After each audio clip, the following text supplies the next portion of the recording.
మనం central nervous system చెప్పుకున్నాం. ఇప్పుడు పెరిఫెరల్ నర్వస్ సిస్టమ్. ఈ పెరిఫెరల్ నర్వస్ సిస్టమ్ అంటే ఏంటో చూద్దాం.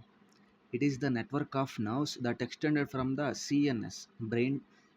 సిఎన్ఎస్ అంటే central nervous system throughout the body coordinating connecting it all to other parts. అంటే ఈ పెరిఫెరల్ నర్వస్ సిస్టమ్ అంటే ఏంటి అంటే ఏవైతే నర్వ్స్ బ్రెయిన్కి స్పైనల్ కార్డ్కి కనెక్ట్ అయి ఉన్నాయో వాటిల్ని బాడీకి అన్ని అదర్ పార్ట్స్కి కనెక్ట్ చేస్తుంది. సో ఏంటిది అది పెరిఫెరల్ నర్వస్ సిస్టమ్. బాడీకి మిగతా అన్ని పార్ట్స్కి బ్రెయిన్ నుండి స్పైనల్ కార్డ్కి కనెక్షన్ ఇచ్చే సిస్టమ్ ఏంటిది పెరిఫెరల్ నర్వస్ సిస్టమ్. సో ఇందులో రెండు రకాలు ఉన్నాయి. ఒకటి సోమాటిక్ నర్వస్ సిస్టమ్, రెండోది automatic nervous system. So somatic అంటే చూద్దాం. This is the peripheral nervous system that controls voluntary actions. Voluntary actions అంటే ఏంటివి? ఈ సోమాటిక్ నర్వస్ సిస్టమ్ ఏం చేస్తుంది అంటే వాలంటరీ యాక్షన్ని కంట్రోల్ చేస్తుంది. అంటే మన కంట్రోల్లో ఉండి ఎగ్జాంపుల్ ఎలాంటివి మజిల్ జాయింట్స్ కానీ, అంటే మనం కళ్ళు కదపాలనుకుంటే కదుపుతాం, హ్యాండ్ కదపాలనుకుంటే కదుపుతాం. సో మన కంట్రోల్లో ఉండేవి. అంటే మనం లెగ్ తీయాలంటే తీస్తాం, లేదా తీయం. అలాంటి వాటిని మన సొంతగా మన కంట్రోల్లో ఉండే వాటిని కదిపితే వాటిని వాలంటరీ యాక్షన్స్ అంటాం. సో ఇవేం చేస్తుంది? ఈ సోమాటిక్ నర్వస్ సిస్టమ్ వాలంటరీ యాక్షన్స్ని కంట్రోల్ చేస్తుంది of the skeletal muscles and receive sensory information from skin, muscles, joints. So అలా కదల్చడం వల్ల అది కదల్చడం ఫస్ట్ పని అయితే, రెండోది ఏంటి అంటే స్కిన్ నుంచి, మజిల్ నుంచి, జాయింట్స్ నుంచి ఇన్ఫర్మేషన్ తీసుకుంటుంది. అంటే స్కిన్ మీద ఏమైనా డ్యామేజ్ అయినా, మజిల్కి ఏమైనా డ్యామేజ్ అయినా, స్కిన్కి ఏమైనా డ్యామేజ్ అయినా ఇన్ఫర్మేషన్ ఎక్కడి నుంచి పాస్ అయ్యిద్ది? ఈ సోమాటిక్ నర్వస్ సిస్టమ్ నుంచి పాస్ అయ్యిద్ది. ఇందులో టైప్స్ ఉన్నాయి. ఏమిటివి? Sensory nervous system, motor nervous system. First sensory nervous system అంటే చూద్దాం. They carry information from body organs to CNS. CNS అంటే సెంట్రల్ నర్వస్ సిస్టమ్. ఇందులో రెండు ఉంటాయి. ఏంటివి? Brain, spinal cord. So body organs నుంచి, అంటే బాడీ పార్ట్స్ నుంచి సెంట్రల్ నర్వస్ సిస్టమ్కి ఏ నర్వస్ సిస్టమ్ క్యారీ చేస్తుంది అంటే పెరిఫెరల్ నర్వస్ సిస్టమ్. ఇంకా డీప్గా చెప్పాలంటే సెన్సరీ నర్వస్ సిస్టమ్ ఇన్ఫర్మేషన్ని బాడీ పార్ట్స్ నుంచి సెంట్రల్ నర్వస్ సిస్టమ్ అంటే బ్రెయిన్కి, స్పైనల్ కార్డ్కి సెండ్ చేస్తుంది అనమాట. They are also known as efferent nerves. ఇలా బాడీ పార్ట్స్ నుంచి సెంట్రల్ నర్వస్ సిస్టమ్కి ఇన్ఫర్మేషన్ తీసుకెళ్లే నర్వ్స్నే ఉంటాం ఎఫరెంట్ నర్వ్స్. కాబట్టి సెన్సరీ నర్వస్ సిస్టమ్ని మనం ఎఫరెంట్ నర్వ్స్ అంటాం. Next motor nervous system. They carry information from CNS to body parts. అంటే ఇన్ఫర్మేషన్ ఫస్ట్ బాడీ పార్ట్స్ నుంచి సెంట్రల్ నర్వస్ సిస్టమ్ అంటే బ్రెయిన్కి, స్పైనల్ కార్డ్కి వెళ్ళింది. సో అక్కడ నుంచి ఎలా రియాక్ట్ అవ్వాలి, ఏం చేయాలి అనేది ఈ బ్రెయిన్ నుంచి కదా మనకు రావాలి. అలా బ్రెయిన్ నుంచి రావాలంటే బ్రెయిన్ నుంచి బాడీ పార్ట్స్కి ఈ యొక్క నర్వ్స్ ఇన్ఫర్మేషన్ తీసుకురావాలి. కాబట్టి ఇక్కడ బ్రెయిన్ నుంచి బాడీ పార్ట్స్కి ఇన్ఫర్మేషన్ తీసుకొచ్చే నర్వ్స్ని ఏమంటాము అంటే మనం motor nervous system. So they are also known as efferent nerves. ఏమో ఎఫరెంట్ నర్వ్స్, ఏమో ఇఫరెంట్ నర్వ్స్. నెక్స్ట్ సోమాటిక్ అయిపోయింది. ఇప్పుడు ఆటోమేటిక్ నర్వస్ సిస్టమ్. ఆటోమేటిక్ అంటే పైన ఏం కంట్రోల్ చేసినాయి? నర్వస్ సిస్టమ్ వాలంటరీ యాక్షన్స్ని కంట్రోల్ చేశాయి. కాబట్టి ఇక్కడ దానికి రివర్స్. అంటే it regulates the involuntary actions. అంటే మన కంట్రోల్లో లేనివి. లైక్ ఎగ్జాంపుల్ ఎలాంటివి? Heart rate. మనం ఆగమంటే ఆగిపోదు కదా heart rate. Blood pressure, BP మనం కంట్రోల్ చేయలేం. అంటే ఎంతే ఉండాలి బీపీ, ఇంత ఉండకూడదని మనం మాన్యువల్గా కంట్రోల్ చేయలేము అనమాట. అవి ఇన్వాలంటరీ యాక్షన్స్. అవి కంటిన్యూ జరుగుతూనే ఉంటే మనం ఆగాలనుకుంటే ఆపు, పెంచాలనుకుంటే పెరగవు కదా. సో అలాంటి వాటిని ఇన్వాలంటరీ యాక్షన్స్ అంటాం మనం. ఓకే, మన కంట్రోల్ లేనివి ఇన్వాలంటరీ, మన కంట్రోల్ ఉన్నవి voluntary. So automatic nervous system దేనికి సంబంధించింది అంటే అది ఇన్వాలంటరీ యాక్షన్స్ని కంట్రోల్ చేస్తుంది. దానికి ఎగ్జాంపుల్ ఏంటి అంటే heart rate, blood pressure, respiration, digestion and sexual arousal. ఇవన్నిటిని ఏది కంట్రోల్ చేస్తుంది? Automatic nervous system. దీంట్లో రెండు ఉన్నాయి మళ్ళీ. ఏంటి అవి? Sympathetic nervous system. They control body is fight or flight response. అంటే బాడీ కనుక భయపడినప్పుడు, అంటే బాడీకి adrenal release. Fight or flight అంటే ఏంటిది?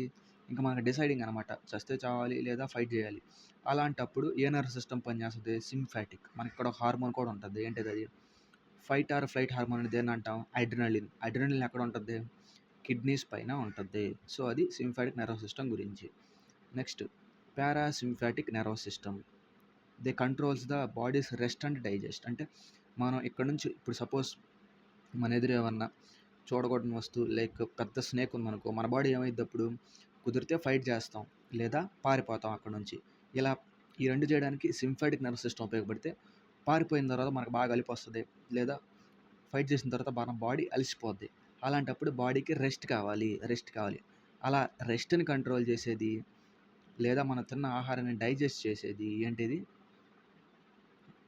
ఇలాంటి రెస్ట్‌ని కంట్రోల్ చేసేది ఏంటిది?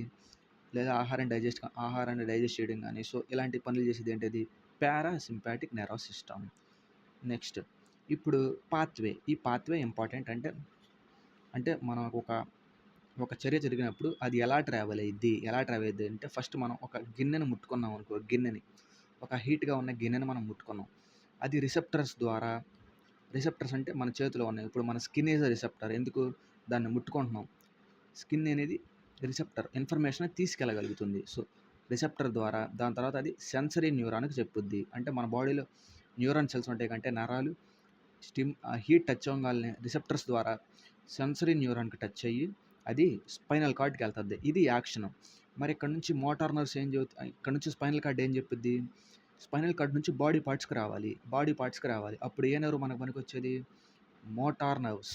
ఫస్ట్ ఇక్కడ నుంచి ఇన్ఫర్మేషన్ బాడీ పార్ట్ నుంచి స్పైనల్ కార్డ్‌కేమో ఏది తీసుకెళ్తుంది? పైన మనం చెప్పుకున్నాం సెన్సరీ నర్వస్ సిస్టమ్. ఇక్కడ నుంచి ఇక్కడ వరకు సెన్సరీ అంటే మనకి ఏమైంది ఫస్ట్? మనకు సపోజ్ కాలిందని మనకు తెలియాలంటే మన హ్యాండ్ నుంచి స్పైనల్ కార్డ్‌కి వెళ్ళాలి. అంటే బాడీ పార్ట్స్ నుంచి స్పైనల్ కార్డ్ అంటే సెంట్రల్ నర్వస్ సిస్టమ్ బ్రెయిన్‌కి వెళ్ళాలంటే ఏమైద్ది? ఇక్కడ ఏం పనికొస్తది? సెన్సరీ నర్వస్ సిస్టమ్ పనికొస్తది. సో హీట్ ముట్టుకున్నాం. రిసెప్టర్స్ ద్వారా సెన్సరీ ఆర్గాన్స్ ద్వారా స్పైనల్ కార్డ్‌కి వెళ్ళిపోయింది. అంటే అక్కడి నుంచి ట్రావెల్ అయింది స్పైనల్ కార్డ్‌కి బాడీ పార్ట్స్ నుంచి. ఇక్కడేం పని చేసింది? సెన్సరీ నర్వస్ సిస్టమ్ పనిచేసింది. సో ఇప్పుడు దానికి మనం రెస్పాండ్ అవ్వాలి. అంటే స్పైనల్ కార్డ్ నుంచి ఇన్ఫర్మేషన్ బాడీ పార్ట్స్‌కి రావాలి. అంటే ఇప్పుడేం పనికొస్తది? ఏ నర్వ్స్ పనికొస్తాయి? Motor nervous system. ఇప్పుడు అప్పుడు యాక్టివేట్ అయ్యిద్ది. మోటార్ న్యూరాన్ యాక్టివేట్ అయ్యిద్ది. మోటార్ నర్వ్స్ యాక్టివేట్ అవుతాయి. మజిల్‌కి ఇన్ఫర్మేషన్ వచ్చిద్ది. రెస్పాన్స్ అంటే మనకి అటు సపోజ్ మనం దేన్నైనా వేడిదాన్ని ముట్టుకున్నాం అనుకో, గబక్కన బయటికి తీసేస్తాం. అలా తీసే ముందు ఇంత ప్రాసెస్ జరిగిద్ది. అంటే మనం ముట్టుకున్నామని ఫస్ట్ స్పైనల్ కార్డ్ తెలిసిద్ది. స్పైనల్ కార్డ్ మన మజిల్‌ని హెచ్చరించిద్ది. అప్పుడు మనం రెస్పాన్స్ బయటకి తీసేస్తాం. ఇదంతా జస్ట్ మిల్లీ సెకండ్స్‌లో జరిగిపోద్ది. ఇంత ఇన్ఫర్మేషన్ ఇంత స్పీడ్‌గా జరిగిద్ది అక్కడ. ఇది brain diseases. So brain diseases మనకేమేమి వస్తాయి? ఇదే లాస్ట్ పార్ట్ ఇంకా. సో మెనింజైటిస్ అంటే ఏంటంటే where the protective membrane called meninges అంటే బ్రెయిన్‌ని కాపాడడానికి ఒక ఫ్లూయిడ్ ప్రొటెక్టివ్ లేయర్ ఉంటుందంట. అదేంటిది అంటే మెనింజెస్. అది మనం చెప్పుకున్నాం. Covering the brain spinal card became inflamed అంటే ఆహ్, అదేమైద్ది మెనింజెస్ తగ్గిపోగా ఎఫెక్ట్ దేని మీద పడిద్ది ఇంకా బ్రెయిన్‌కి, స్పైనల్ కార్డ్ మీద పడిద్ది. దానివల్ల బ్రెయిన్ డ్యామేజ్ అయిపోద్ది. బ్రెయిన్‌కి డిసీజ్ వచ్చేస్తది. అది తగ్గిపోవడం వల్ల వచ్చేది ఏంటిది? Meningitis. Next Alzheimer's disease. Alzheimer's అంటే మతిమరుపు. చూద్దాం. The progressive brain disorder that slowly destroys memory. అంటే ఇది తరచుగా అంటే పెరుగుతూ వస్తది. అదేం చేస్తది అంటే మెమరీని డిస్ట్రాయ్ చేసేస్తది. థింకింగ్ స్కిల్స్‌ని తగ్గిచ్చేస్తది. And ability to carry simple task. So మనం సింపుల్ టాస్క్‌ని కూడా చిన్న చిన్న గుర్తుపెట్టుకోవాల్సినవి కూడా మనం మర్చిపోతాం. అది ఏ డిసీజ్ అని అంటే అల్జీమర్స్. ఇది ఒక్కసారే రాదు. కాలక్రమేణా గ్రాడ్యువల్‌గా ఇంక్రీజ్ అవుతా వస్తది. దాన్ని అల్జీమర్స్ డిసీజ్ అంటాం. ఇది బ్రెయిన్ యొక్క డిసీజెస్. ఇంకోటి ఇదెప్పుడు వస్తది అంటే ఇది మోస్ట్ డీమెన్షియా అనే వ్యాధికి ఇది లక్షణం అంట. నెక్స్ట్ అమ్నేషియా ఇది ఇంగ్లీష్‌లో కూడా వచ్చింది. పార్షియల్ లాస్ ఆఫ్ మెమరీ కదా! A person loss their memory either partially or completely. ఇది అమ్నేషియా. అంటే ఈ వ్యాధి వస్తే మనిషి తన యొక్క ఆలోచన శక్తిని పూర్తిగా లేదా తాత్కాలికంగా కోల్పోతాడు. అది అమ్నేషియా. సో ఇది బ్రెయిన్ యొక్క డిసీజ్ గురించి. Okay then bye.